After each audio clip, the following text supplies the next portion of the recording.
bonjour, bienvenue à ce 76e numéro de votre émission matinale Nopinen. Ils s'aiment, mais malheureusement, ils ne peuvent se mettre ensemble parce qu'ils ne sont pas de la même religion. Au nom de l'amour, faut-il se convertir ou affronter cet interdit parental de certaines familles? En tout cas, nous ferons le débat. Bonjour, Fulgencia Rontonji. Bonjour, Roch. Bonjour, chers amis téléspectateurs. En tout cas, c'est la grosse question de ce matin. On se demande, une vie de couple serait-elle possible lorsque les deux conjoints sont issus de confessions religieuses différentes? Absolument. Et puis, vous savez, vous avez été, ou vous êtes nombreux à nous envoyer des messages. Continuez à les envoyer, surtout aux numéros qui vont s'afficher au bas de votre écran, le 96 37 92 33. Nous allons nous charger de les relayer dans cette émission. Tout à fait, Roch. Vous l'avez déjà dit, vous avez déjà cité les numéros. Dans cette émission, nous nous chargerons de livrer donc les messages de nos internautes. Mais avant, nous allons démarrer par les merveilles du Bénin. Nous allons poser notre valise ce matin dans la cité historique de Ouidah.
Nous étions à Ouidah. Oui, nous étions à Ouidah.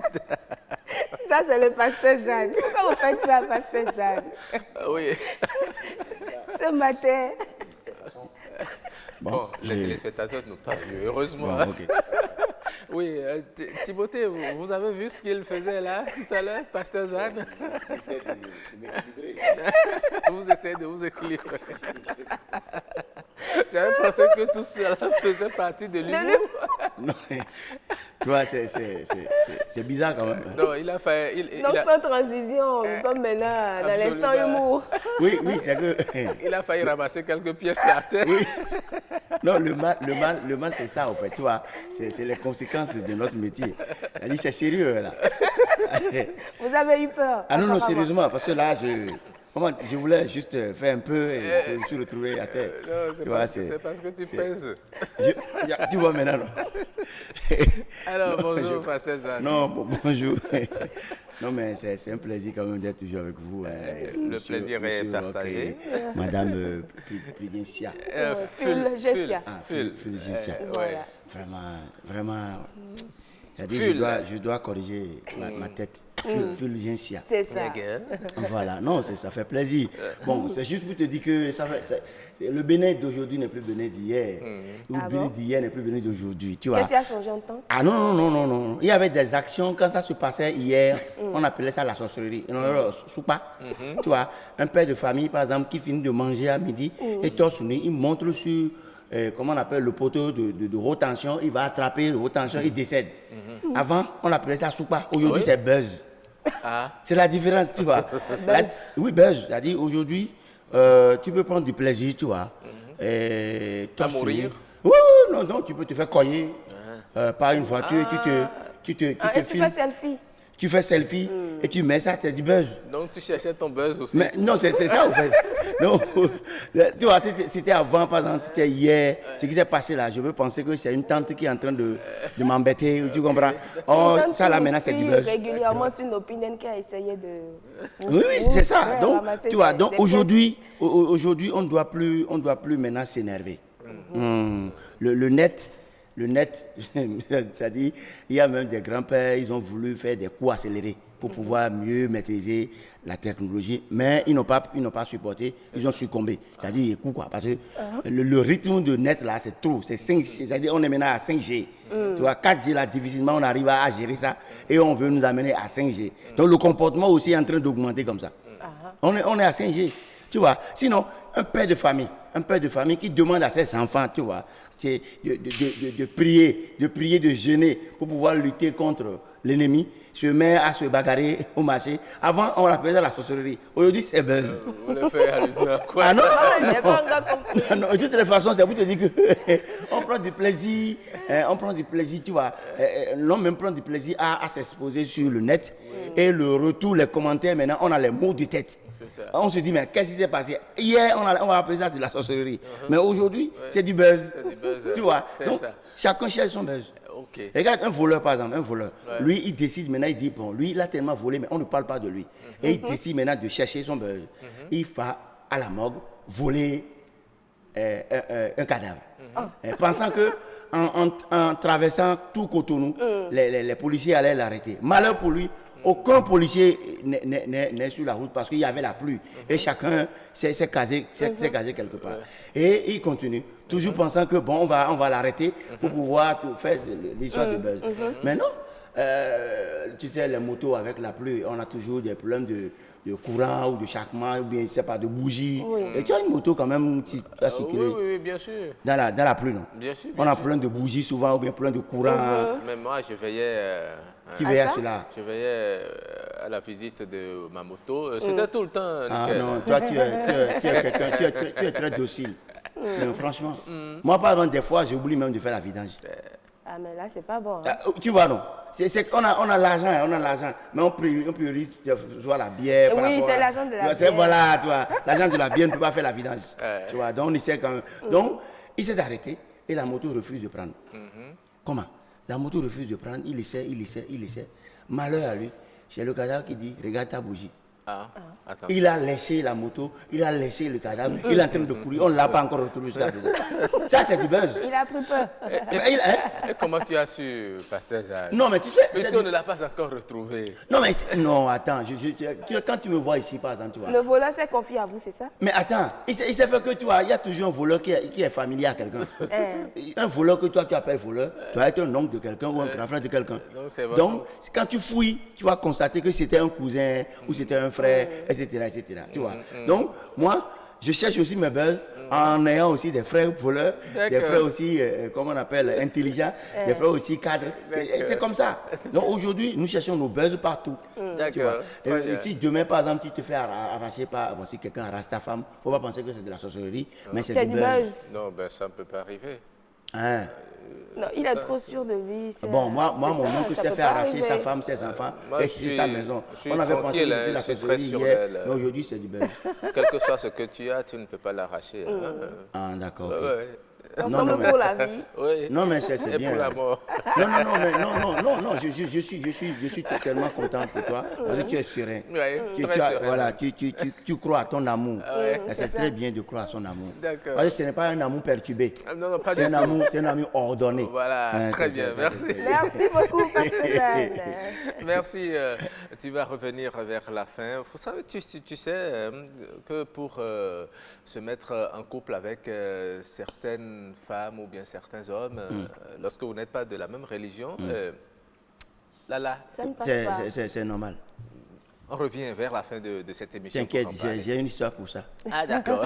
Puisque vous êtes chef de famille, c'est ouais, sûr c'est qu'il a eu à normal, traiter c'est des normal. histoires Ouais, de ouais, genre dans la famille. Très bien, merci hein, Pasteur Zan. Merci. Après, nous allons savourer le clip du jour. Oui. Ouais, le clip du jour.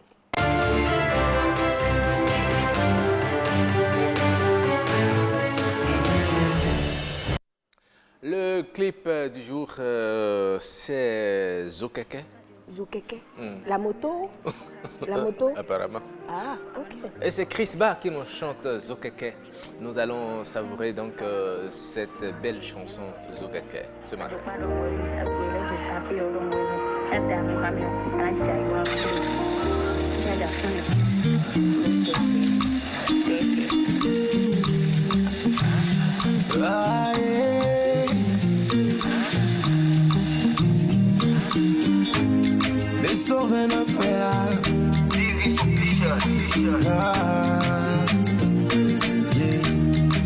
Bientôt il peut veiller pour demain craquer ton. Et dans nos minants, sans me mentir, là je sens sacré bon. A mon mi me sous nous tintons l'air. A dit bon et mi non ploine. Sérieux coup ça de, a mon coup ça de, moi au binon fouine. Yo yo wenye, yé kou mi rengle, ils m'ont pas kendo. Je me suis retapé, on dit pièce télé pour les sasendo. Yo dans nous minoni. So keke, mais les kere yo ina jali. Aja kumi on son Yo dans nous minoni. So keke, mais les kere yo ina jali. Aja kumi on son dans les délais pour zérécher. Allié ton mono contre les Y'a nos amis écoute pas tête, non. Tout le temps ils ont accéléré. Après m'avoir détruit, ils m'ont abandonné. Mais les coups sont contre aujourd'hui c'est clair, je me laisse plus faire. Si tu me fais du mal, c'est toi qui perds, c'est toi qui souffres. Yo yo ouais.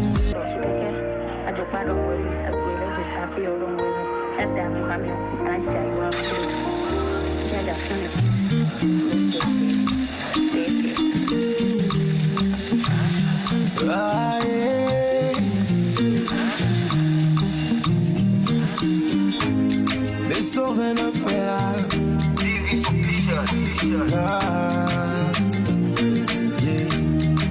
Bientôt il peut veiller pour demain craquer ton. Et dans nos minants, sans me mentir, là je sens sacré bon. A mon mi me sous nous tintons l'air. A dit bon et mi non ploine. Sérieux coup ça de, a mon coup ça de, moi au binon fouine. Yo yo wenye, yé kou mi rengle, ils m'ont pas kendo. Je me suis retapé, on dit pièce télé pour les sasendo. Yo dans nous minoni. So keke, mais les kere yo ina jali. Aja kumi on son Yo dans nous minoni. So keke, mais les kere yo ina jali. Aja kumi on son dans les délais pour zérécher. Allié ton mono contre les Y'a nos amis écoute pas tête, non. Tout le temps ils ont accéléré. Après m'avoir détruit, ils m'ont abandonné. Mais les coups sont contre aujourd'hui c'est clair, je me laisse plus faire. Si tu me fais du mal, c'est toi qui perds, c'est toi qui souffres. Yo yo ouais, y'a kou mi rengle, ils m'ont pas kendo. Je me suis retapé, on dit pièce télé pour les sasendo. Yo dans nous minoni. So keke, mais les kere yo ina jali. Aja kumi on son Yo dans nous minoni. So keke, mais les kere yo ina jali.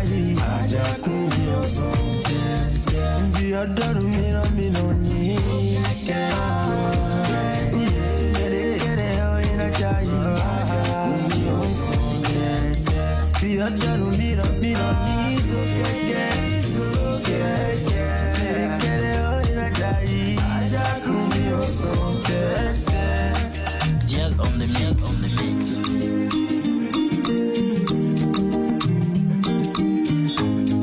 C'est toi qui souris. Ils m'ont pas qu'un je me suis retapé, un dia pièce télé pour les sassendo. Yo dans mina minoni, so keke. Mere kere o ina jai, aja kumio so keke. Yo dans mina minoni, so keke. Mere kere o ina jai, aja kumio so keke. Yo dans mina minoni,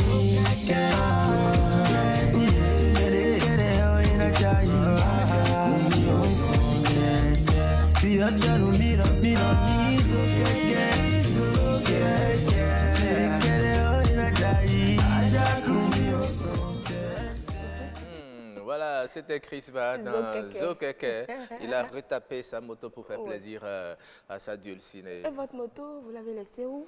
Je sais que maintenant vous êtes véhiculé en rock. Donc, oui, ma moto est là. Moi, par moment, je laisse le véhicule et puis je prends la moto pour faire quelques petites courses. C'est plus rapide. Ça vous dit dans l'après-midi, bien sûr. On irait faire peut-être, je ne sais pas, de petites courses à côté. Ça vous dit? Il n'y a pas de souci. Je suis au kéké. Je suis au kéké.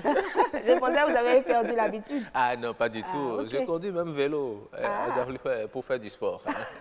C'est bon pour la santé. Hein. Absolument, c'est pourquoi je suis toujours en bonne santé. Bon. Okay. Merci donc à Chris Ba qu'on va retrouver à la fin de cette émission. On va mieux chanter avec lui, danser également sur Zokeke. Très bien. Alors, c'est le moment d'installer le plateau de discussion, n'est-ce pas? Exactement. Et si on en parlait?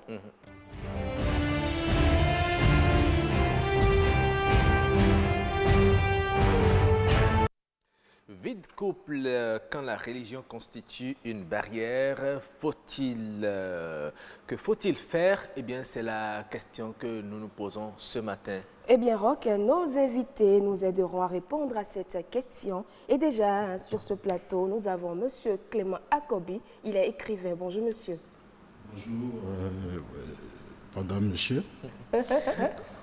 Et en face de vous, nous avons madame Monique Capo. Elle est pasteur. Bonjour, madame. Oui, bonjour, journaliste. Et ce matin? Ça va, en grâce. Et vous? Ok, ça va bien. Bonjour, madame. Bonjour, journaliste. La voix ne sort pas encore. Comment vous êtes une belle dame, donc sortez la belle voix qui se cache derrière. D'accord. Oui. Vous allez bien? Oui, ça va, en grâce. La petite famille, très bien. Ça va, tout le monde va bien. Monsieur, il va bien? Il va bien aussi, il bénit l'Éternel. Ah, d'accord, je lui dis. Et comment il s'appelle déjà? C'est monsieur Abaka Bertrand. Voilà, nous vous disons merci, hein, bonjour, il nous suit certainement. Certainement. Voilà. Et au téléphone, vous allez recevoir Dr Raymond Assogba. Il est sociologue des religions. Oui, absolument, il est sociologue des religions. Il nous donnera aussi sa lecture sociologique de ce phénomène. Je voudrais déjà commencer par M. Akobi. Akobi, vous qui avez été présenté tout à l'heure comme un écrivain. Mais si elle l'a fait, c'est parce que vous êtes particulièrement intéressé à cette thématique, le refus de certains parents de donner la main de leur fille, ou bien le refus de certains parents d'accepter une bru parce qu'ils ne partagent pas la même religion. Alors, quel constat vous a amené à écrire sur cette thématique? Oui, bonjour, chers téléspectateurs et chères téléspectatrices. Et bonjour encore à vous, chers animateurs. Ouais. Je vous remercie pour m'avoir offert ce tribune pour m'exprimer sur le sujet. Vous savez, surtout du côté islamique, c'est toujours une question Et là, je rappelle que vous êtes musulman. Oui, bien sûr. Très bien. Qui revient chaque fois, c'est-à-dire pourquoi on ne peut pas permettre à un homme musulman de se marier à une femme musulmane. Alors, j'ai été abordé par rapport à la question sur une chaîne de télévision. Comme ce n'était pas le sujet qui nous avait amené sur le plateau, Ouais. je ne pouvais pas rentrer dans tous les contours, mais après avoir analysé le sujet, j'ai jugé que même une émission ne pourra pas permettre d'embrasser tous les contours. C'est comme ça que j'ai décidé d'écrire ce livre. Et rapidement, dans le contexte islamique, il y a lieu de comprendre deux choses en ce qui concerne le mariage. Le premier élément, c'est la conservation de l'unicité de Dieu. Parce que c'est un concept non négociable aux musulmans. La conservation de l'unicité. L'unicité de Dieu dans le mariage. Et deuxième élément, c'est les valeurs morales. Parce que dans la vision de l'islam, il veut pouvoir faire une société où l'unicité de Dieu a une place de mise et les valeurs morales. Mais toutes les religions prônent des valeurs morales. Oui, C'est ça. oui, effectivement, Étant donné qu'on vit dans la même effectivement, dans mes recherches, j'ai prouvé également que la religion juive, par exemple, et le christianisme, elles aussi, dans leur vision par rapport aux mesures qu'elles ont prises, c'est pour la promotion des valeurs morales et l'unicité de Dieu. Donc, toutes ces religions se réunissent sur ce point. D'accord. Maintenant, en ce qui concerne l'islam, surtout, il y a le verset qui pose la problématique est clair. On nous demande aux hommes, ne mariez pas une idolâtre, une femme esclave. Je dis bien une femme esclave, croyante, est mieux pour vous que une idolâtre, même si elle vous plaît beaucoup. Et également, pour les femmes, on dit un esclave croyant est mieux pour vous qu'un idolâtre, même si il vous plaît beaucoup. D'accord, donc c'est seulement à ce niveau que l'interdiction est faite. Lorsque vous n'êtes pas idolâtre, Oui, dès que vous n'êtes pas idolâtre, tout peut se passer. voilà. Même si vous êtes chrétien.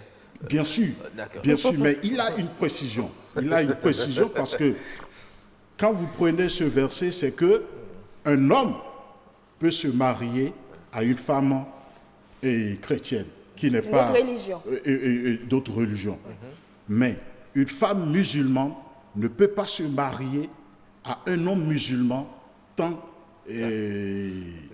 D'accord. et que ce dernier n'est pas converti à l'islam. À l'islam. On comprend. Ça veut dire qu'on donne la possibilité à l'homme musulman Oui, de se marier marier. avec une non-musulmane. Oui. D'accord. Oui. Mais l'inverse est interdit. Et voilà. D'accord. Mais madame, hein, il est fréquent de voir certains parents dire non, refuser le partenaire de leur fille juste parce qu'il n'est pas du même bord religieux. Pourquoi cela? Merci à vous. Je remercie la madame et je vous remercie aussi, monsieur le journaliste. Et moi, je suis pasteur. Oui. Dans notre religion, parfois, nous, on refuse, on s'oppose à ça. Pas parce que c'est une mauvaise chose. Mais ces gens de l'union amènent beaucoup de problèmes aujourd'hui dans les foyers.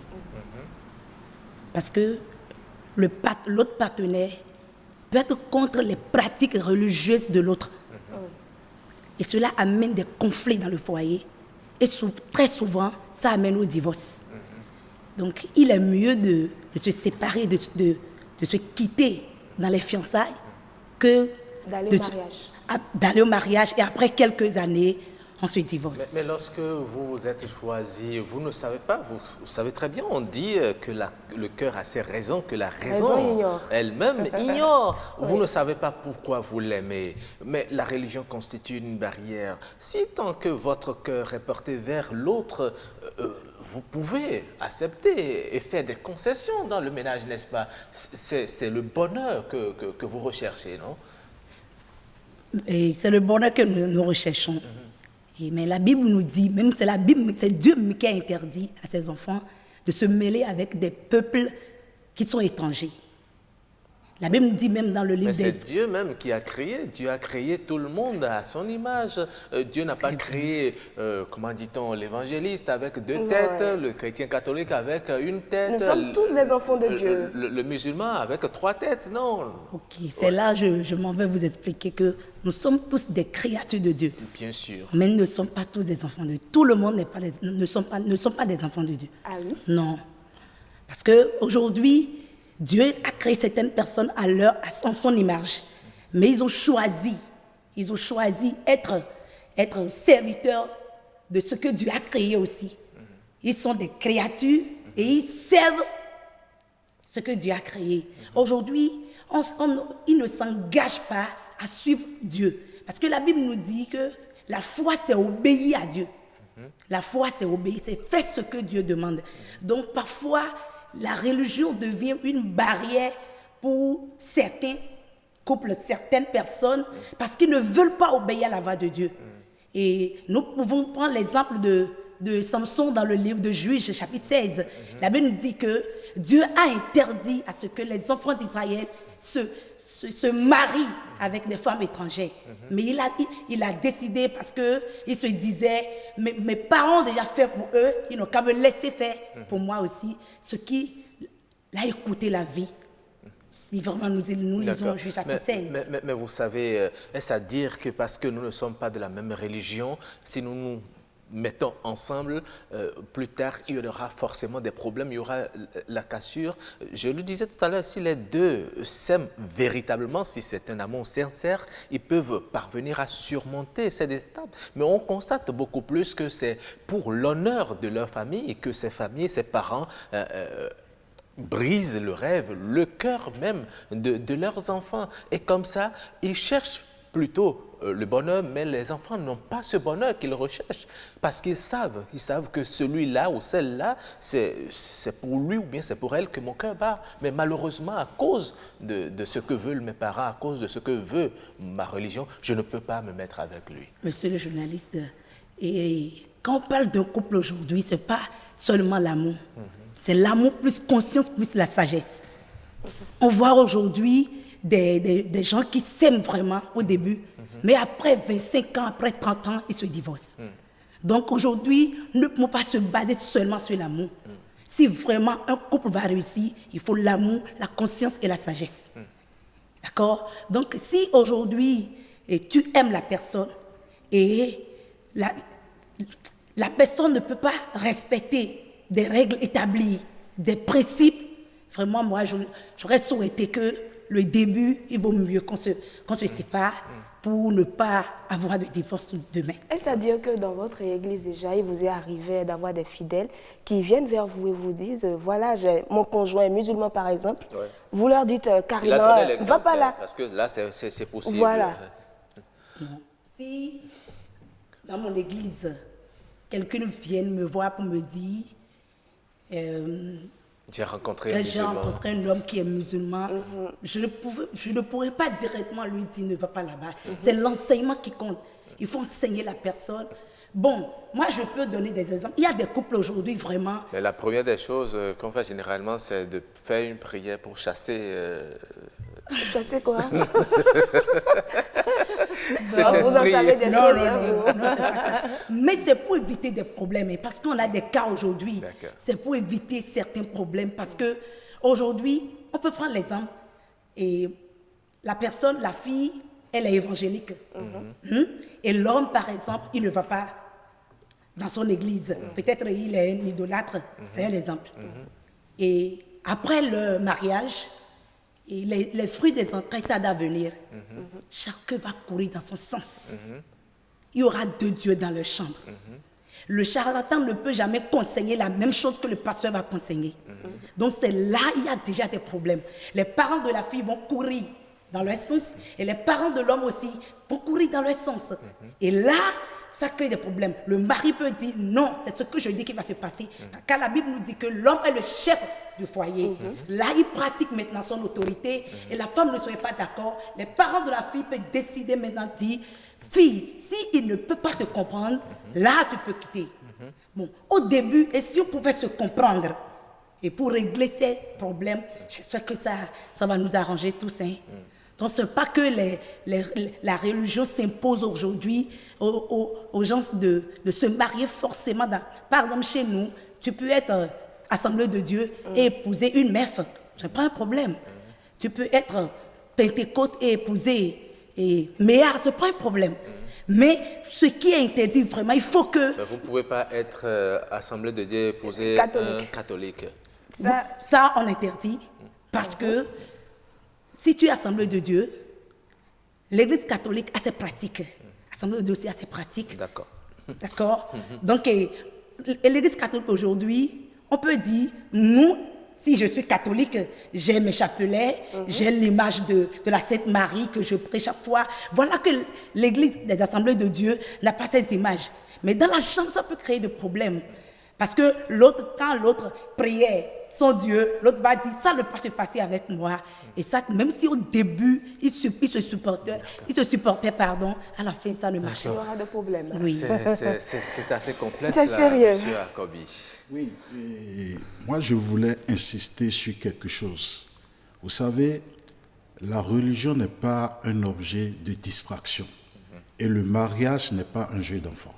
Et il est important, surtout pour la jeunesse aujourd'hui, un jeune, avant de se marier, de se poser la question, quelle progéniture il veut laisser à l'humanité? De par sa progéniture, est-ce qu'il veut contribuer à la construction de l'humanité ou à la destruction de l'humanité?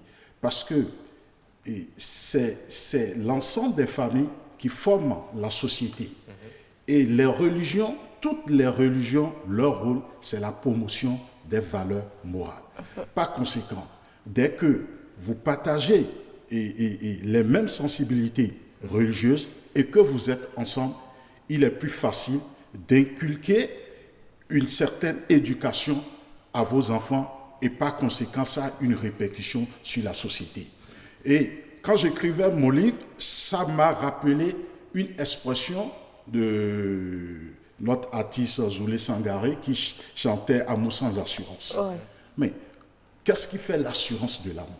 C'est les valeurs morales, quel que soit l'amour que vous avez l'un pour l'autre. S'il n'y a pas les valeurs morales qui couronnent cela, ça ne donnera rien. Et aujourd'hui, il y a une expression que les gens exploitent souvent en disant « je préfère être seul qu'être mal accompagné ». Pourquoi vous êtes mal accompagné? C'est parce que véritablement, entre les deux conjoints, il n'y a pas les valeurs morales. Parce que quand il y a les valeurs morales, quand je crois à une certaine valeur, je ne fais pas du mal à mon prochain. Je ne mens pas, je ne lui miroite pas ce qui n'existe pas. Et aujourd'hui, il y a une réalité sur le terrain. Et c'est un exemple qui se trouve dans chacune de nos familles, les familles monoparentales. Hein, elle a un enfant, 2 enfants, elle est encore chez ses parents, tout et tout. Posez la question à ses filles. Si elles croient encore à l'amour, elles vont vous dire l'amour n'existe pas. Mais l'amour véritablement existe. Non, ces familles monoparentales sont peut-être dues au fait que les parents se soient opposés à l'union de ces deux êtres-là et la femme a dû partir de son côté avec l'enfant. Quand je prends par exemple le contexte musulman véritablement, vous savez, et il y a cette loi des affinités qui veut que tout ce qui se ressemble s'assemble et tout ce qui s'assemble se ressemble. Je vous assure, vous ne verrez jamais une famille où la fille est éduquée sur les valeurs musulmanes et qui présente des identités musulmanes. Vous ne verrez jamais un homme et non musulman s'approcher d'elle. Parce que si par exemple je me couvre avec le voile, et la fille a une certaine manière de s'habiller, tout et tout. Mais déjà, l'homme qui est non-musulman, ces éléments déjà le repoussent. Non, mais attendez-moi, il peut y avoir mais ça. véritablement, les familles dans lesquelles ça se présente, dans le livre, j'ai présenté 3 cas de foyers musulmans. Il y a de ces parents qui sont musulmans, mais qui ne comprennent véritablement pas ce que c'est que la religion musulmane. Ils ne pratiquent pas, mais au moment du mariage de leurs enfants, on dit on attend un homme musulman. Franchement, je dis, ils perdent le temps. Il y a encore un deuxième cas de foyer, c'est-à-dire les parents prient. Ils comprennent la religion musulmane, mais dans l'enseignement, ils font fi de ça pour les enfants. Du coup, les enfants, c'est ce qu'ils voient dans la société faire qu'ils font. Et au moment de se marier, les parents vont dire, écoutez, nous voulons un musulman. Là également, ils perdent le temps. Mais le troisième cas, c'est ça que j'en ai parlé tout à l'heure, vous ne verrez pas un foyer musulman où les enfants sont bien éduqués. Ils comprennent qu'un homme s'approche.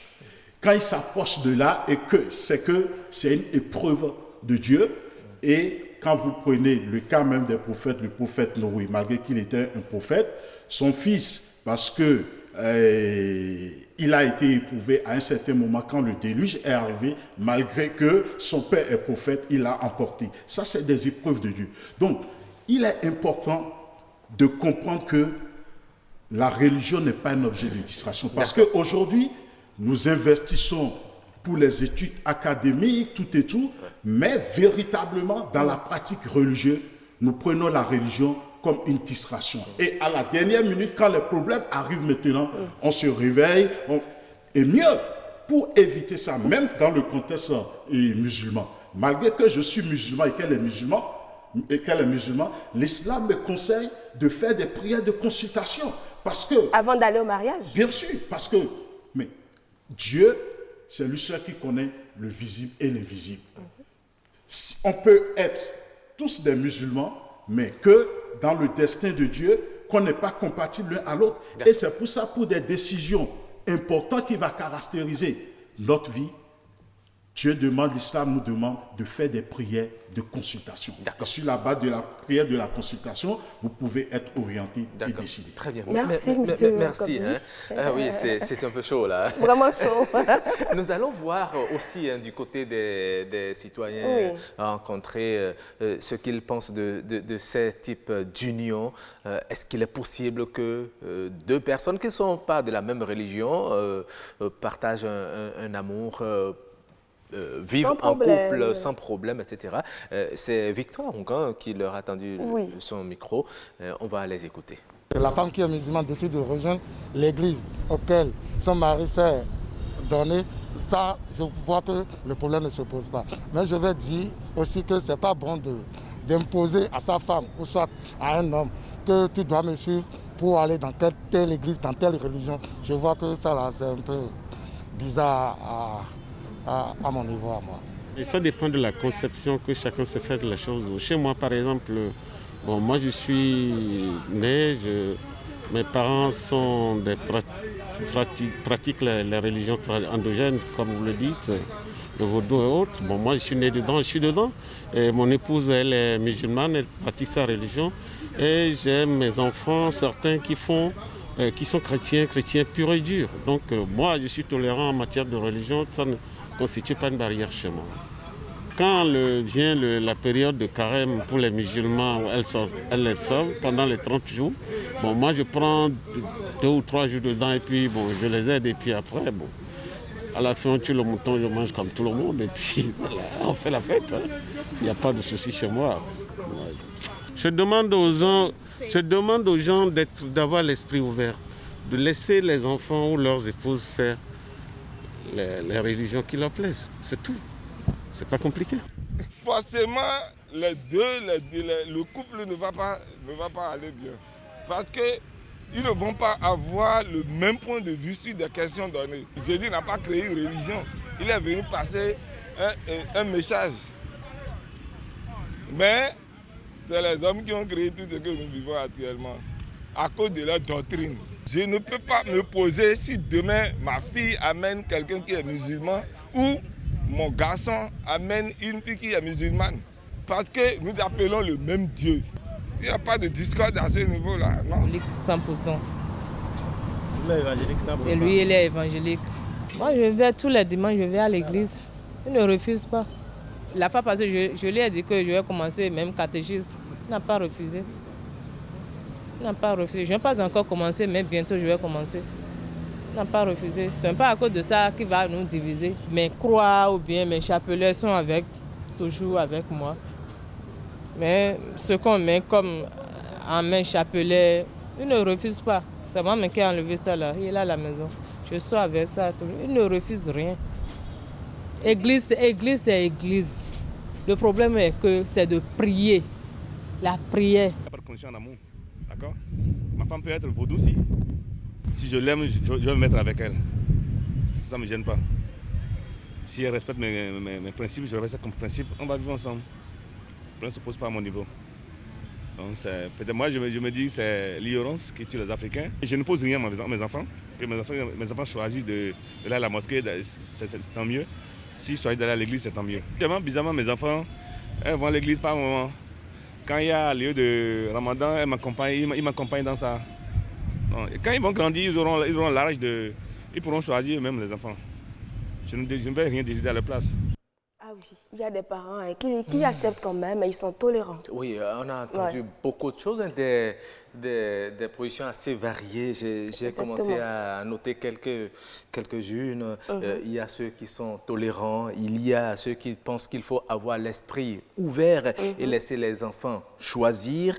Il y a ceux qui pensent que Dieu n'a pas créé une religion. Il est venu faire passer simplement un message. Il y a ceux qui disent que c'est seulement la prière, que vous soyez d'une religion ou d'une autre, il faut prier. Il y a d'autres qui pensent que c'est l'ignorance des Africains qui amène à tout ça. Vous avez également suivi avec nous. Qu'est-ce que vous pensez de ces différents types de réactions? Je vous remercie encore une fois. C'est la fin qui compte. C'est la fin qui compte. Vous les avez entendus? Oui, je les ai.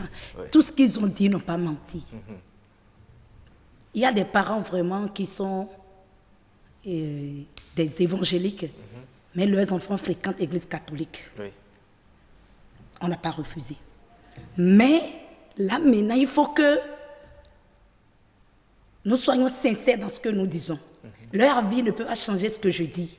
Ce que je dis est que tel que la Bible nous a recommandé, la parole de Dieu même, on a des versets, des passages bibliques qui, à cause de la fin des couples, des vies de couple là, Dieu a interdit de se mettre sous des jougs étrangers. D'accord? Parce qu'aujourd'hui, une chose est de s'engager au début, mais d'autres choses est d'aller jusqu'au bout. Nous voyons aujourd'hui des couples aujourd'hui divisés, des femmes aujourd'hui qui se trouvent avec leurs parents. Pas parce mais que... de la même manière, il y a des gens qui partagent la même religion, qui sont issus de la même religion. Voilà, et parce qu'on les a peut-être forcés à se mettre ensemble dans la même religion, voilà. Ils ne sont pas heureux, ils sont partagés. C'est pourquoi on les voit ensemble le jour, mais la nuit, ils sont séparés. C'est pourquoi je vous dis maintenant que le mariage, ce n'est pas le fait d'aimer quelqu'un et c'est fini. Quand tu aimes la personne, il faut la conscience, il faut la sagesse. Aujourd'hui, on voit des pasteurs aujourd'hui qui se marient mais qui se divorcent rapidement. On voit ça. Ce n'est pas parce qu'ils sont des pasteurs que cela ne pouvait pas arriver. C'est manque de conscience. Mais si tu aimes la personne, si tu n'es pas conscient, si tu n'as pas la sagesse de diriger ton foyer, de diriger ta petite famille, mais tu vas récolter des choses. Donc ce que nous disons maintenant, il faut que si nous voulons nous mettre ensemble, il faut qu'il y ait la conscience, la sagesse. Il ne faut pas parler seulement de l'amour. Parce que tout ce que nous disons aujourd'hui, amour, là, il y a d'autres qui sont des coups de foudre. Parce qu'il faut que, quand on se mette ensemble aujourd'hui, la dernière fois, moi, j'ai posé la question à mon maman, pourquoi, avant, là, il y avait des parents qui restaient ensemble jusqu'à ce que le mari décède ou bien la maman décède. Mais aujourd'hui, pourquoi? Déjà 5 ans de mariage, 12 ans de ménage, on se sépare, ou bien l'amour finit, les comportements changent, juste parce qu'on n'est pas mature. C'est la maturité qui manque aujourd'hui. Mais à ce moment-là, ce n'était pas la religion qui consolidait les c'est pas la religion qui consolidait. Les parents se mariaient seulement avec une bouteille de sorabi. Tu prends ta femme et puis c'est fini. Et puis c'est la belle vie. Mais il y avait de l'ordre. D'accord, très bien. Vous permettez, vous allez revenir là-dessus tout à l'heure. Nous sommes déjà en ligne avec notre sociologue des religions, Kaovi Raymond Assogba. Bonjour. Bonjour, monsieur le journaliste. Oui, aujourd'hui, le débat porte sur la vie de couple lorsque les différents partenaires ne partagent pas la même religion. Est-ce qu'il est possible qu'ils vivent en couple? Alors, expliquez-nous déjà pourquoi certaines familles s'opposent au fait que lorsque les enfants ne partagent pas la même religion, ils ne doivent pas vivre ensemble. Oui. Merci beaucoup. Je salue tout le plateau et salue tous les téléspectateurs et téléspectatrices. Et vous répondez également. Oui, merci. On parle surtout de mixité de couple. Oui. Et qui est la manière de vivre avec quelqu'un, soit quelqu'un qui est de cultures différentes, de nationalité, de religion. Mais ici, on parle de religion. Et le problème qui se pose dans ce domaine, c'est pour le couple mixte, c'est de négocier un signifié commun. C'est-à-dire qu'ils doivent s'attendre à de nombreuses découvertes. Construire ensemble des référents, un référentiel qui dialectise, c'est un gros mot, mais un référentiel qui tienne compte de leurs particularités. Et dans ce domaine, il faut dire que tout le monde s'attend, à l'entour de ce couple, tout le monde s'attend à des désaccords sur des manières de faire ou de vivre au quotidien. C'est-à-dire que cela n'est pas évident. Cela demande un travail. Donc c'est une conquête. C'est une conquête à faire. Et il y a 2 problèmes qui se posent lorsque 2 personnes de religions différentes se mettent ensemble. Premièrement, c'est comment faire durer le couple. Ensuite, comment gérer le conflit et autres désaccords au sein du couple. Tout de go, je veux dire que se mettre ensemble quand même, c'est une opportunité de joie, beaucoup d'émotions, mais aussi des solutions pour régler les problèmes de l'existence. Tout à fait.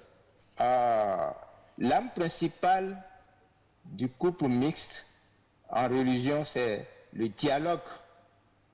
C'est le dialogue. Le dialogue. Donc, mais lorsque les parents s'interfèrent et qui s'opposent à cette union, même quand vous les affrontez, vous décidez de vivre votre amour et que vous tournez dos à leurs principes, parfois on a l'impression que ça ne va pas très bien. Est-ce que c'est une manière de dire que ce sont les parents qui sont en train de vous envoyer des mauvais sorts, ou bien comment expliquez-vous cela? Non, il faut dire que c'est l'environnement psychosocial du couple qui se construit.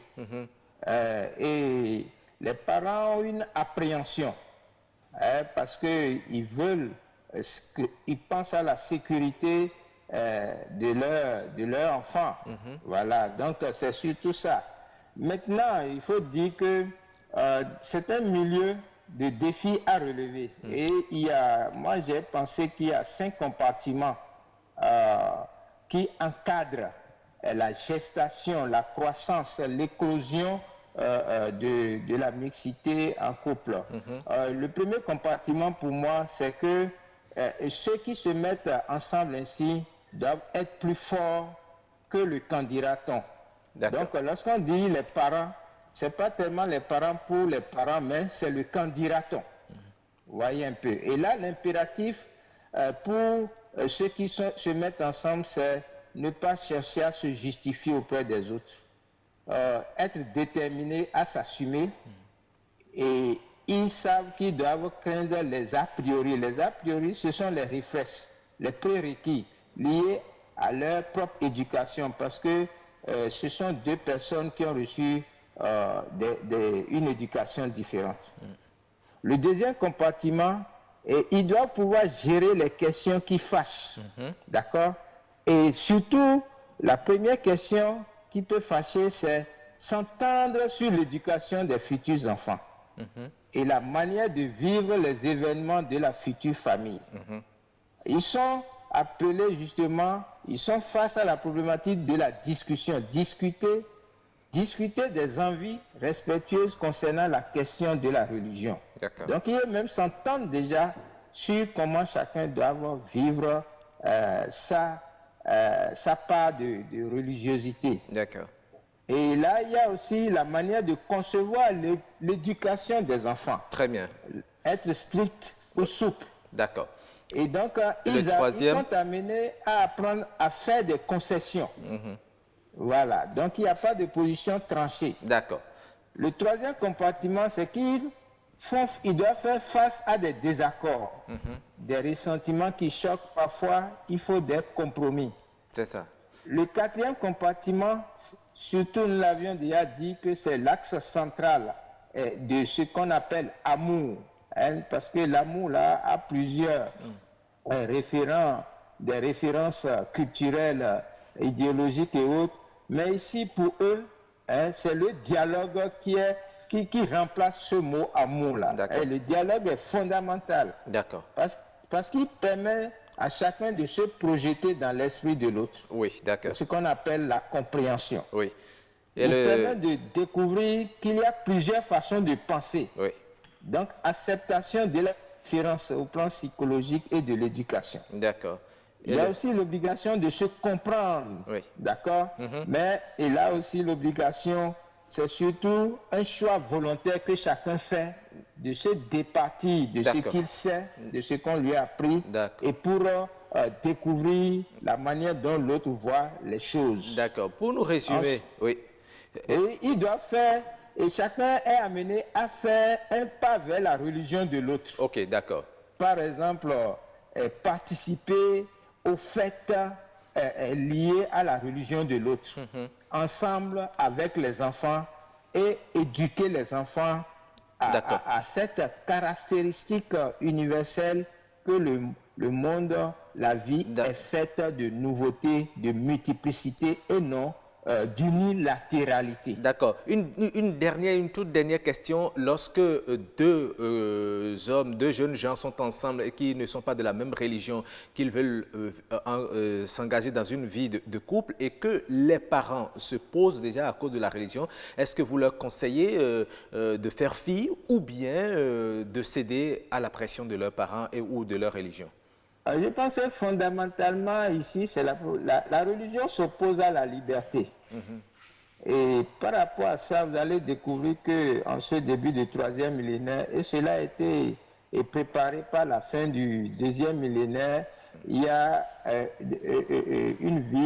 un mode de vie d'éducation des enfants en laïcité qui conteste la suprématie de la vie des parents sur la religion. En fait, ici, il faut dire, il y a une réalité consubstantielle. C'est que lorsqu'on parle de religion et d'église, c'est en fait le mode de vie des peuples qui ont inventé ces religions et ces églises. L'église, en fait, c'est la famille. C'est-à-dire que les gens se retrouvent ensemble. C'est ce qu'ici, nous, on appelle accord. D'accord. D'accord. Donc, ça veut dire que on transplante en fait un espace, parce que l'église est un espace économique, un espace financier, un espace de joie, un espace social, un espace culturel. Et alors que, bon, quand vous prenez l'Afrique, vous prenez le Bénin, chaque enfant, chaque fille, chaque femme est issue d'une famille, d'un accord. D'accord. Et dans cet accord, on retrouve tous ces aspects économiques, financiers, etc.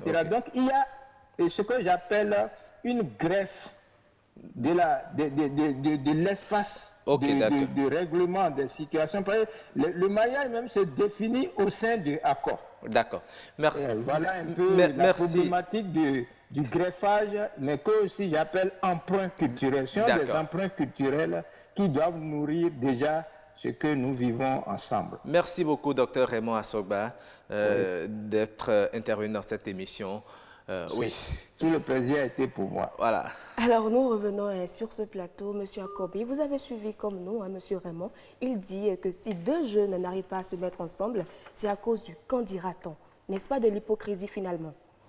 Bon, sur cet aspect, je ne partage pas son avis de qu'en dira-t-on, parce que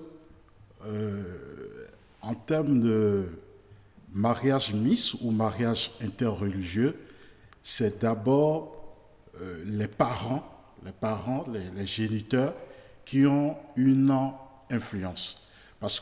Pourquoi? Parce que les parents avec qui vous êtes restés tout le temps, vous avez grandi, vous avez partagé l'amour, hein, et vous ne pouvez pas quand même vous marier sans la bénédiction de vos parents.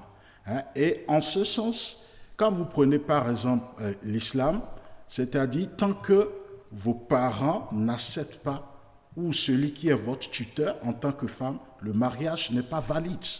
Le mariage n'est pas valide. Donc, je ne crois pas que ça soit l'influence des autres, de quand dira-t-on que les couples se demandent, bon, qu'est-ce que les gens vont dire? Non.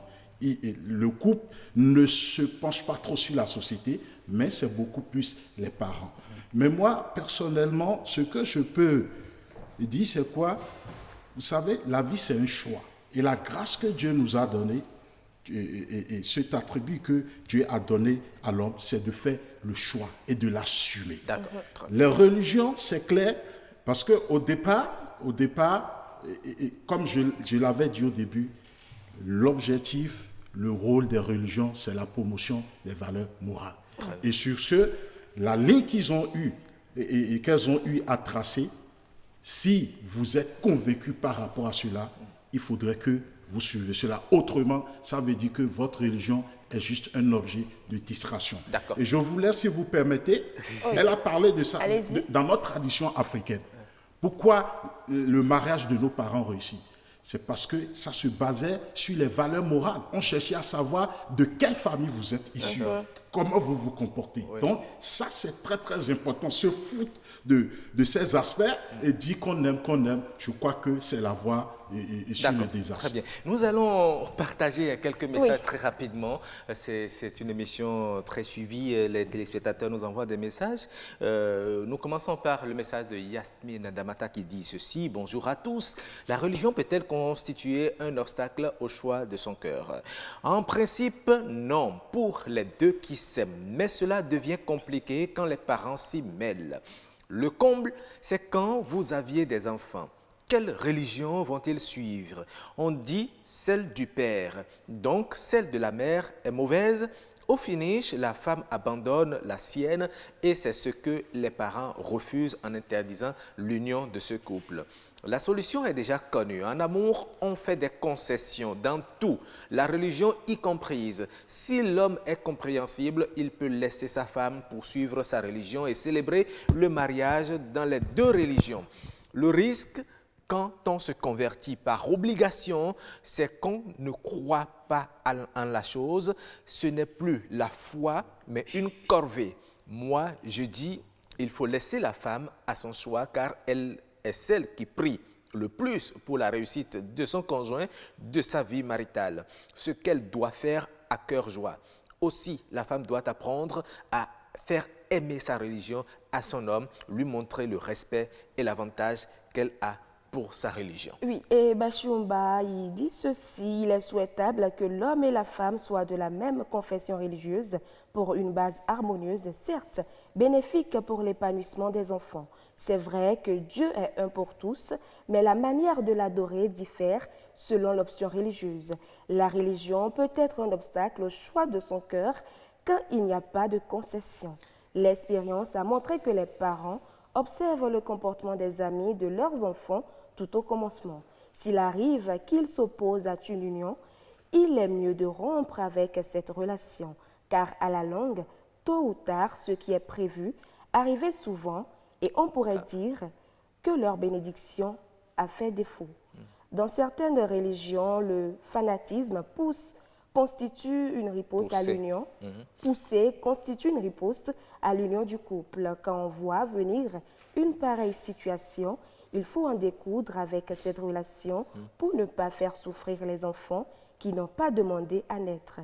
La fin de cette religion ronge les deux quelque temps et chacun pourra poursuivre sa route à la croisée du chemin. C'est vrai que ce n'est pas toujours facile, mais ça fait partie des vicissitudes de la vie. Et Benoît Wandja dit ceci: j'ai entendu quelqu'un dire un jour que la femme n'a de religion que celle de son époux. Je me dis que c'est discutable, mais il faut reconnaître que la société tolère mieux qu'une femme change de religion pour suivre son mari que le contraire. En principe, la religion qui prône par excellence l'amour ne devrait pas être un handicap pour l'union des gens qui s'aiment. Foncés envers et contre tout, difficile de dire oui. Je suggère plutôt le dialogue entre futurs mariés dans un premier temps et entre ses amoureux et les parents d'autre part, parce que personnellement, je me dis que vivre sous le même toit avec chacun pratiquant sa religion doit être délicat à gérer. Oui, et Asoba Christophe a également réagi. Il dit ceci: c'est bien possible si éventuellement ce n'est pas accepté par d'abord les deux partenaires. Loin de la réaction des parents, il arrive que deux individus qui s'aiment correctement se séparent parce qu'ils n'ont pas la même obédience religieuse. Déjà entre eux, l'on voit que sa religion est celle que le couple va adopter et là, ceci conduit finalement à la séparation. D'autre part, c'est les parents qui constituent l'obstacle et pour eux, si ton futur conjoint n'est pas de notre religion, ne l'amène pas à la maison, ceci met ces derniers dans une instabilité qui finissent par se séparer, le cœur serré. Et il dit que faire dans ce cas? Il faut attendre que les parents vous le disent lorsque ton ami fréquente déjà la maison. On voit déjà la position des parents et il faut occulter la bénédiction des parents qui est bien capitale dans l'union. En résumé, il faut la fréquentation et l'accord des parents. Et il dit, faut-il accepter se convertir? Par amour, je dirais non. Mais par convenance, la femme peut se convertir comme l'homme aussi peut le faire, ceci surtout dans le but d'une bonne éducation des enfants. Le risque ou avantage, selon moi, si c'est par amour, le risque est trop grand, car dans ce cas, l'amour est accroché à une potence qui peut un jour céder. Le seul avantage, c'est se mettre ensemble. Voilà. Et Madame Andrea Bachiomba qui revient dit se convertir, surtout par rapport à cette question, se convertir n'est pas la meilleure solution toutes les fois car ça devient une contrainte et cela rattrape tôt ou tard. Avantage, au début tout va bien comme sur des roulettes. Quand les parents rebelles ne sont pas en vie, le couple évolue si l'amour y est. Le risque est assez grand quand les parents sont en vie car vous êtes laissé seul, sans soutien et cela peut être suicidaire pour vous si vous avez une santé fragile. Et elle dit ceci, c'est vrai que ce n'est pas aux parents de choisir un mari ou une femme pour un enfant, mais le mot des parents peut ramener des fois à la raison et que les parents peuvent orienter un choix porteur ou accompagner leur enfant dans son choix. La vie du couple aussi, c'est Dieu qui donne quand on pense en bon croyant. Voilà quelques messages que nous avons. Nous disons merci à tous ces téléspectateurs qui nous ont envoyé des messages pour partager avec nous leur opinion. Nous allons faire un dernier tour de table très rapidement. Il y a certains, vous savez, qui célèbrent les mariages œcuméniques, même si vous n'êtes pas de la même religion et que vous aimez, vous pouvez... Qu'est-ce que vous conseillez aujourd'hui si vraiment les deux s'aiment véritablement? Ils estiment qu'ils ne peuvent pas se séparer. Qu'est-ce que vous pouvez leur conseiller pour leur bonheur? Faut-il se convertir ou non? Ok, je vous remercie. Si deux personnes s'aiment, si c'est le vrai amour sur les règles établies et les principes en la matière, si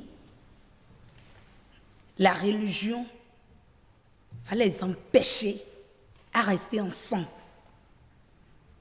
Je fais recours à ce que M. Akobi avait dit. Tout ce que nous allons faire, il faut le présenter à Dieu. D'accord. Parce que parfois, dans la Bible aussi, on a vu certaines personnes à qui Dieu même a recommandé d'aller prendre telle femme comme épouse. Je prends l'exemple de Jephthé. Donc, si la femme est chrétienne et l'homme n'est pas chrétien, et ils s'aiment, au début, la femme a encore la chance de gagner le cœur de son homme. Comme c'est le début, si vraiment il y a l'amour, on essaie d'obéir certaines choses d'abord. Elle a encore la chance de gagner le cœur de son homme. Mais je ne vais jamais souhaiter à ce que c'est l'homme qui gagne le cœur de la femme pour qu'elle laisse sa religion. Parce que Dieu ne tue pas, Dieu ne fait pas du mal. L'Église aujourd'hui, la religion aujourd'hui, c'est une bonne chose. Et je dis souvent aux filles que la jeunesse a plus d'avantages dans la religion que les parents. D'accord. Merci beaucoup. Oui, merci beaucoup à vous. Oui, vous avez également 30 secondes pour votre mot de fin, très rapidement. Oui, moi, je m'adresserai à ceux qui sont pour le mariage mixte. Si vous êtes d'une religion donnée et que vous voulez marier une personne d'une autre religion, il ne faut pas mettre la charrue avant les bœufs. Il est important, avant la concrétisation du mariage, avant même les fiançailles, que vous puissiez préparer le terreau pour pouvoir convenir de comment vous voulez mener votre vie. Sur le plan islamique, parce que vous savez, l'islam, c'est une religion qui a un code de conduite qui a près de 700 commandements. Et ce n'est pas facile pour quelqu'un qui ne comprend pas de partager ces mêmes principes. Parfois, on trouve ça bizarre. Et pour une fille musulmane qui est convaincue véritablement de sa religion, je ne lui conseille pas de s'engager dans un chemin qui n'est pas la sienne. Sinon, c'est le désastre. D'accord. C'est votre conseil. Merci d'être passé. En tout cas, comme on le dit, il faut être ouvert et savoir avoir la présence d'esprit, la conscience dans tous les choix que l'on fait de sa vie. Il ne faut pas oublier, il faut quand même aussi associer les parents cela. Absolument, c'est très important. Merci. Nous aurions pu lire, en tout cas, le livre qu'il a sorti, je l'ai sous la main. Il y a des aspects intéressants. Le mariage n'est pas un jeu d'enfant. Le problème d'Abraham, un exemple pour l'humanité, l'opposition des parents à leurs filles, la responsabilité des parents, c'est assez intéressant. Merci beaucoup. Ne dormez pas. Ne donnez pas de femmes aux idolâtres. C'est le titre de votre... Le livre n'est pas encore sorti. C'est déjà lancé en France. Au Bénin, et je suis en train de préparer le lancement. Qui sera pour bientôt. Très bien. Et pour ce qu'on n'a pas signalé, il est un agent de l'ORTB. Exactement. Merci. Merci beaucoup, Merci madame. également à vous, madame Pasteur. Oui.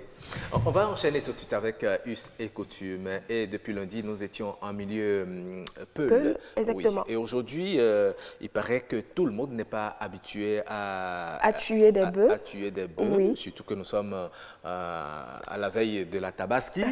Il y aura des bœufs qui seront immolés. Exactement, des moutons également. Et là, mais en milieu Peul, il y a des interdits. On nous dit qu'il faut faire appel à un boucher pour le faire. Nous allons voir quelles sont les qualités de ce boucher-là dans us et coutumes.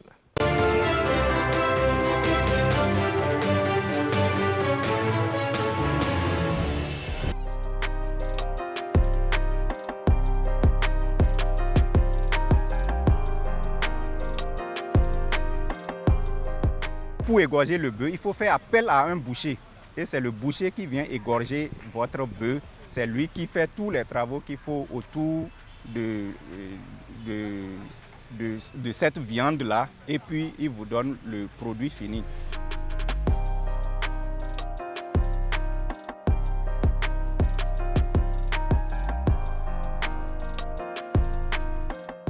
Avant d'égorger un bœuf, c'est qu'il y a vraiment une cérémonie importante, comme par exemple le baptême, comme le mariage. Donc c'est pour ces genres de cérémonies souvent qu'on égorge les bœufs. chaque éleveur d'abord a son boucher et puis c'est le boucher qui l'invite pour faire ces cérémonies-là.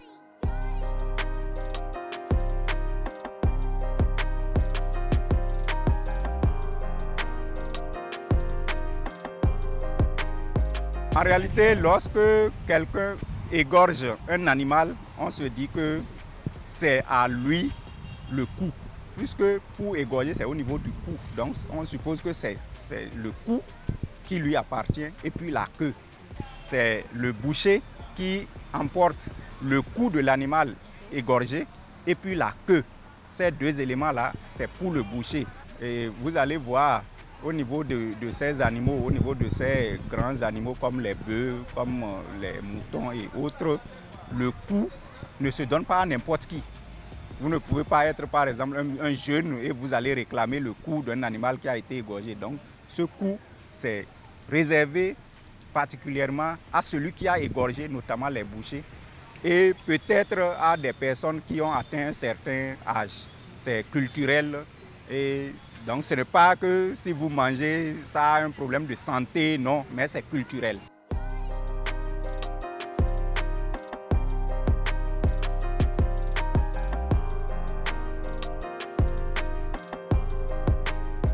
Vous savez qu'au niveau des bouchers aussi, c'est des clans. N'importe qui ne se lève pas pour être boucher. Et le boucher aussi, il a ces cérémonies, il a ces rites qu'il fait pour entretenir sa vie. Sinon, chez nous, on dit lorsque vous égorgez un bœuf, le bœuf vous poursuit. Il vous poursuit. Donc, c'est seulement le boucher qui s'est préparé, qui a ces cérémonies qu'il a fait, qui lui permettent de faire cette activité-là. Et au niveau des bouchers aussi, c'est des clans. On ne se lève pas pour décréter qu'on est boucher. Il faut être de la lignée pour être un boucher.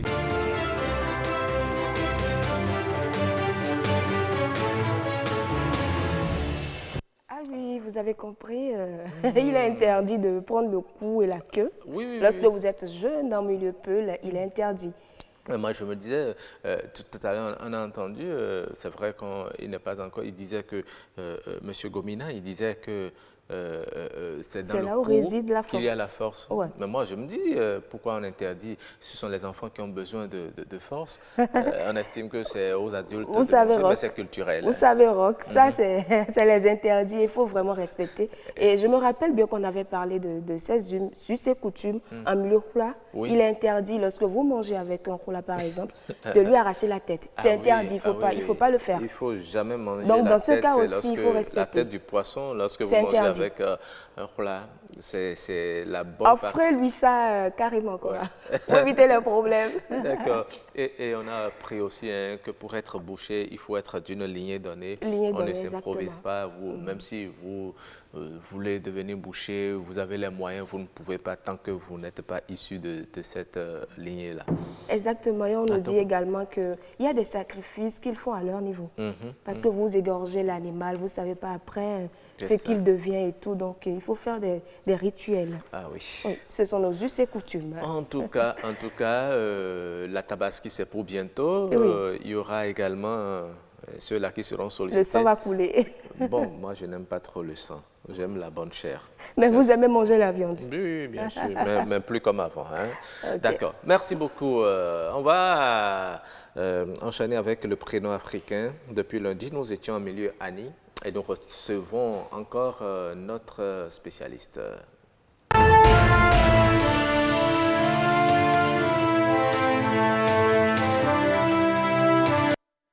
Bonjour, monsieur Salifou Gomina, comment allez-vous? Oui, bonjour, ça va très bien.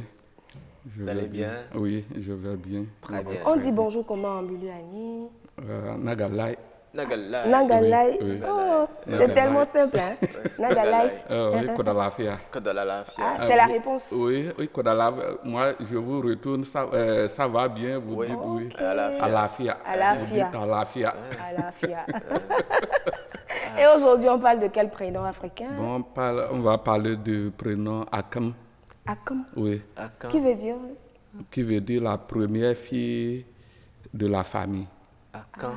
La première fille de la famille. Oui. Akam. Akam. Oui. Akam. Akam. Oui. C'est M à la fin. Oui. Ah, d'accord. Oui. A-K-M. Oui. A-K-A-M. Aka, oui. D'accord. Akam. Akam, oui. Très Très bien. La première fille de la famille. Oui, oui. C'est du côté du papa ou bien oui, du côté du papa. Du côté du papa, parce que c'est pas le papa. Le papa peut avoir plusieurs femmes, mais toujours la première fille s'appelle toujours Akam. Akam. Oui. Et comment est-ce que Akam est dans la société? Comment est-ce qu'elle réagit? Bon, sa réaction souvent, vous savez, les premiers enfants, même si c'est un homme, ils sont toujours timides. Ouais. On le dit souvent, mais est-ce que c'est toujours vérifié aujourd'hui? Bon, la plupart, c'est comme ça. Avec les enfants que nous avons aujourd'hui qui sont turbulents, même s'ils sont les aînés. Bon, mais les seconds seront plus vigilants que le premier. Il faut bien la constater. Les premiers enfants sont toujours timides. Très timides. Il faut parfois, les parents vous disent, toi, tu vois pas ta soeur, elle fait ci, c'est ça, et souvent, mais là, dans ce contexte-là, ce sont les premiers enfants des femmes. Des femmes, bon, de l'homme, parce que chez nous, on ne peut pas parler de femmes parce que nous n'avons pas une seule femme. Mais si, par exemple, la femme a déjà eu à faire des enfants ailleurs, elle a eu à faire peut-être un enfant ou deux enfants. Ailleurs, oui. Elle s'est mariée à un homme maintenant et que c'est l'homme qui veut avoir ce oui, c'est toujours Akam. C'est toujours Akam. Oui. Donc cet enfant, c'est toujours Akam à ce moment-là. C'est toujours Akam pour l'homme. Ok. Oui. D'accord. Donc leur caractéristique principale, c'est qu'elles sont timides. Elles sont timides. Elles sont timides. Et leur timidité les amène à ne pas être vite réagir. Bon, c'est pas qu'elles ne vont pas réagir, elles vont réagir, mais on constate que les autres qui viennent après ont plus, comment je vais expliquer, ont plus de rigueur sur les sœurs. Des fois, c'est à toi, le papa, de lui dire non, que de se prendre comme une grande sœur. C'est à toi de diriger, c'est à toi de faire ceci, mais elles sont toujours... Mais elles doivent avoir quand même des côtés positifs. Oui, bon, il y a des côtés positifs. La douceur, déjà, on voit il y a aussi, après, bon, celle-là a plus de chance. Même si c'est homme, les premiers enfants de chaque famille ont plus de chance. Ah bon, dans la société? Oui, dans la société. Si toi, le papa, tu t'occupes bien de ton enfant ou bien de ta fille, les enfants là ont plus de chance. Ils sont plus chanceux que ceux qui viendront après. Ah bon? Oui. Parce que c'est la société. La société, parce que il y a des préparations. À chaque fois, tu as plus de temps de t'occuper de ta première fille que la deuxième. Lorsque le deuxième viendra ou bien la deuxième, tu n'auras plus de temps à gérer les deux enfants comme la première. Donc la première fille, à chaque fois, toute la famille et la maman et la grand-maman, tout le monde s'occupe d'elle, des cérémonies qu'il faut faire.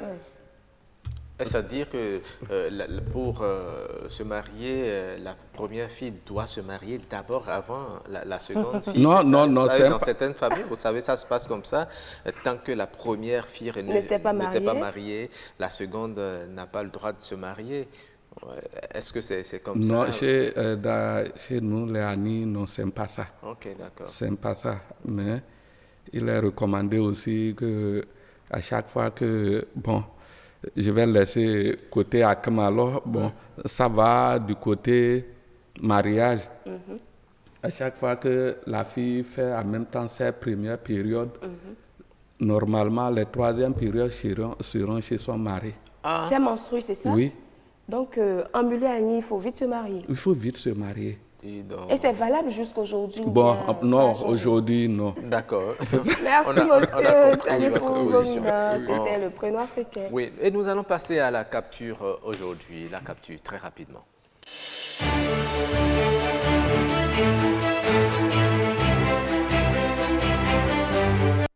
C'est aujourd'hui un test que nous proposent nos chefs d'édition, Victoire Rongan. Et Jennifer Sachivi. Et Jennifer Esmeralda Sachivi. Et nous lisons bien.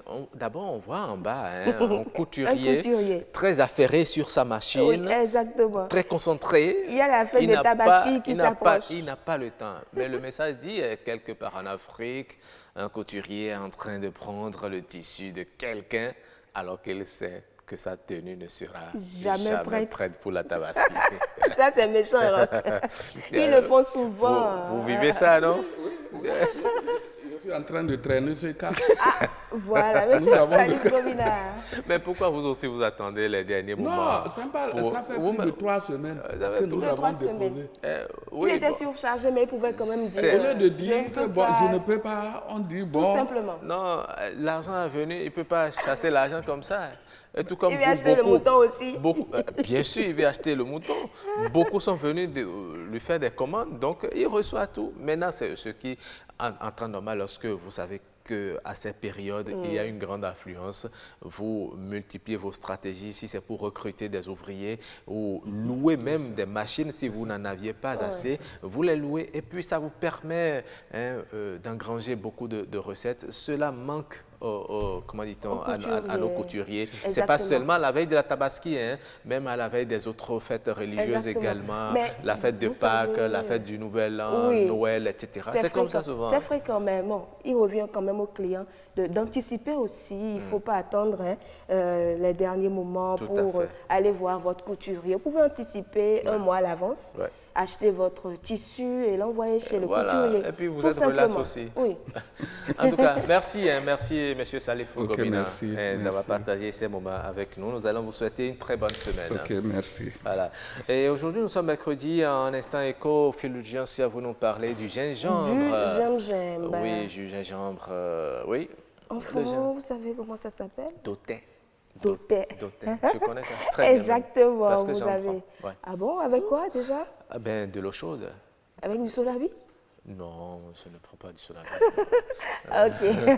on parle exactement du gingembre. Moi, je mets ça dans de l'eau chaude et puis je bois du miel par moment. Et ça travaille beaucoup. Et je sais qu'on l'utilise également à la cuisine. Exactement, vous avez compris. La culture du gingembre est peu répandue et se pratique également au bord des bas-fonds, sur de petites superficies.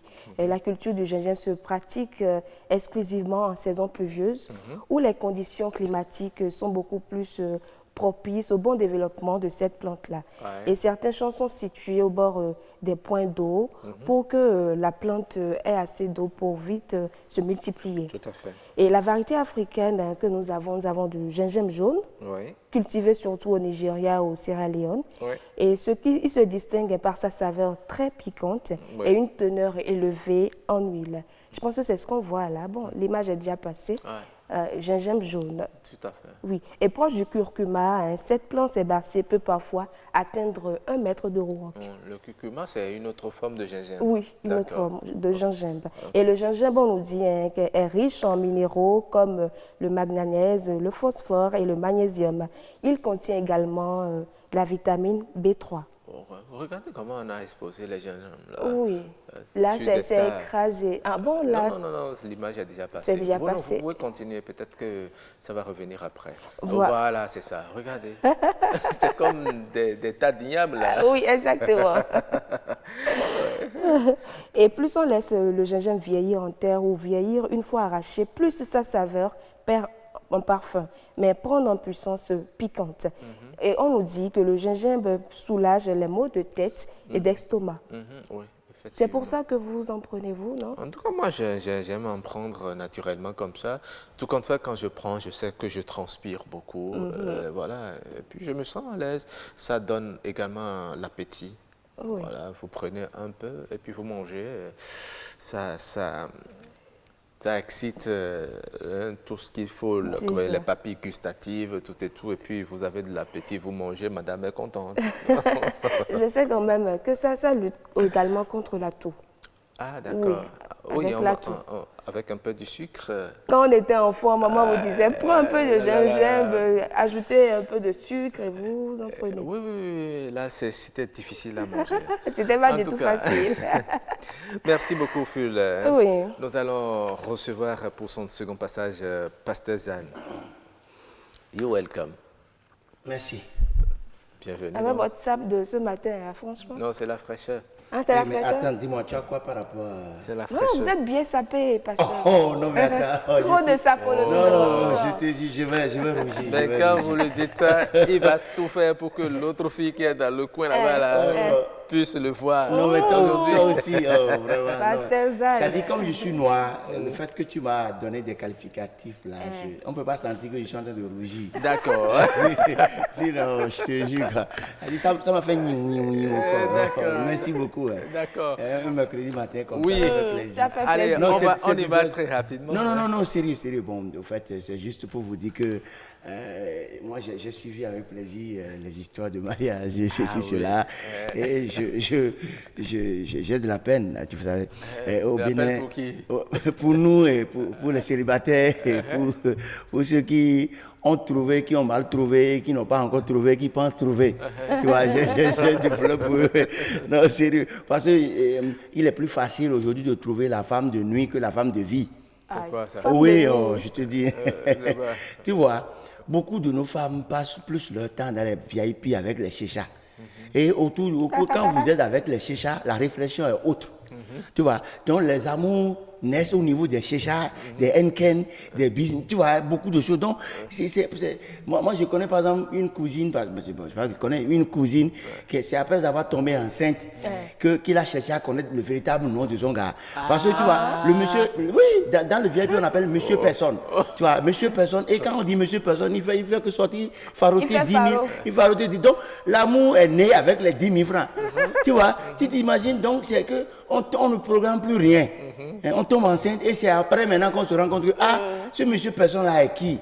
Et c'est en ce moment qu'on se rend compte, oui, c'est un musulman déréglé, mais c'est un musulman non pratiquant qui a au lieu d'opter pour autre chose, a opté pour le VIP. Et c'est en ce moment maintenant qu'on commence à réfléchir comment présenter ce monsieur à son Et là, papa. c'est dangereux. C'est compliqué. Tu vois, quand c'est comme ça, c'est très très compliqué. Donc on trouve même plus d'amour dans les buzz.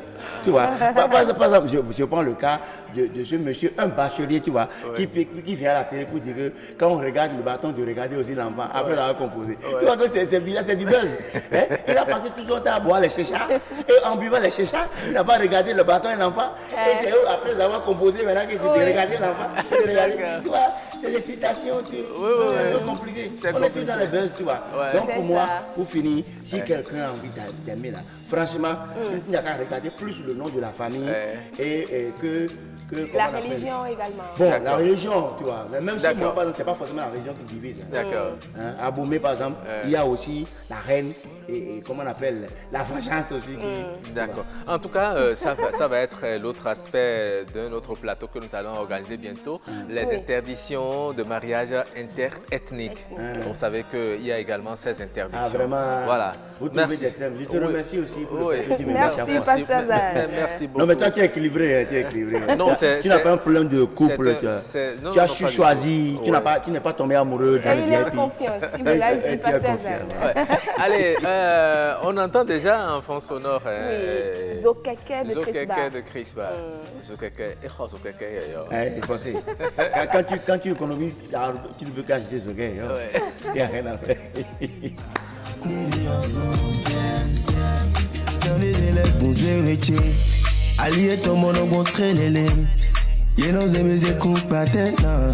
Tout le temps ils ont accéléré.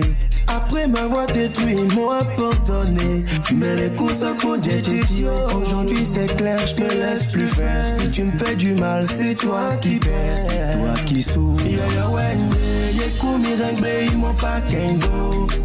Je me suis retapé, un dia pièce télé pour essentiel. Yo donne mina minoni. Mere kere o ina jai. Aja kumi ensemble. Yo donne mina minoni. Mere kere o ina jai. Aja kumi ensemble. Yo donne mina minoni.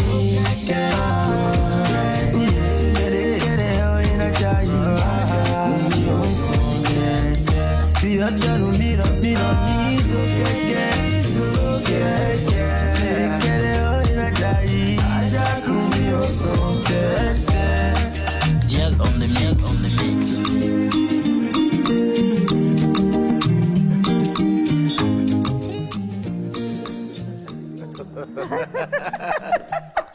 Pasteur Zan réclame sa part du gâteau. Non, mais dites-lui que c'est vous. Pasteur Zan, vous étiez où? Dites-lui que c'est vous qui m'avez offert le gâteau. J'ai eu l'annonce.